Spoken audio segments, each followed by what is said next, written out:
Let's take a moment to understand the weighted mean. A weighted mean is just like an average, but it gives more importance to certain numbers. Think of it this way. Some numbers carry more weight, more influence than others. Here's how to do it. Step 1, multiply each number by its weight. That tells us how much each number really counts. Step 2, add those results together. That gives us the total weight of all values combined. Step 3, add up all the weights by themselves. This is your denominator. And step 4, divide the total from step 2 by the total weight from step 3. That answer is the weighted mean. Now let's look at weighted mean using a real-world safety example.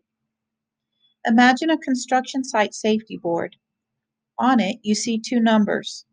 One for minor incidents, 10 cases. One for serious incidents, 5 cases. But here's the catch. Serious incidents count more.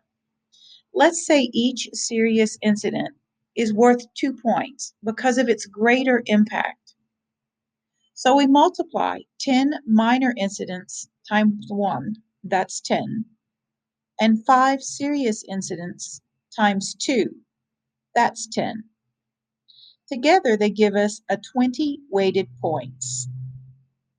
Next we add the weights, 1 for minor and 2 for serious, that equals 3. Finally, divide 20 by 3 and the weighted mean comes out to 6.7.